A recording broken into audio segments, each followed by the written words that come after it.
Okay, and welcome back. So we're looking at another finished drawing that I've done here in Fusion 360. And rather than the long, arduous process of taking you through all the steps or thought processes that I use to draw a part, I thought I'd just go ahead and this time show you a finished part and talk a little bit about it. And what this part is it's a part for a cable box to mount to a Best Buy brand TV. So I picked up some dumb TVs, which is shocking that here in 2025 I can even find. But I did find two of them and I picked them up to put in one of our places. And what I needed to do after mounting this TV to the wall in order to tuck and hide all the wires and have a slim fit, I'll show you a picture here in a minute of what it looks like, is design some type of mount. And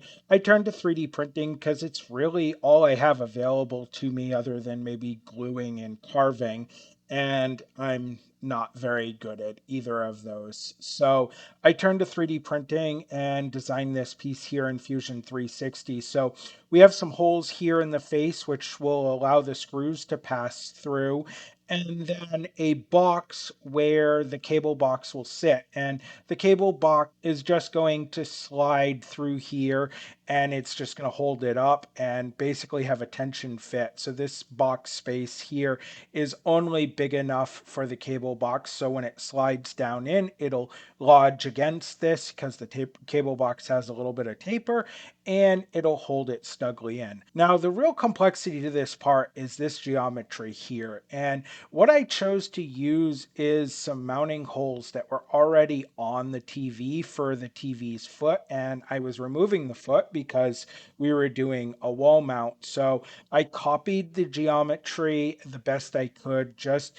using basic shapes and calipers. So like I measured the width and the length, which kind of gave me the placement of what this radius looks like for a full radius, and then pushed the holes through, which allow the TV to mount into it, and then measured the width and kind of then used my calipers to measure a distance from here to here. And that's what I used to calculate this arc is the side distances and then the middle distance. And that basically created this feature right here. Now the TV has a little bit more of a taper in it.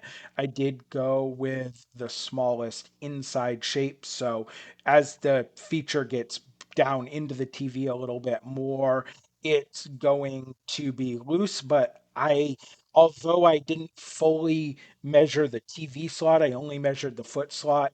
General principle in draft and things like that leads me to believe that was probably how that was going to work anyways. So I took and 3D printed this out and was able to install it on my TV and tuck everything in.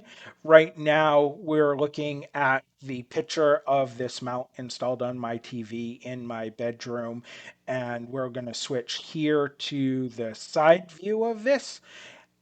And now I'm going to conclude the video because I think that that's basically all we need to cover here was the inspiration and the design of this component. As always, have a good night.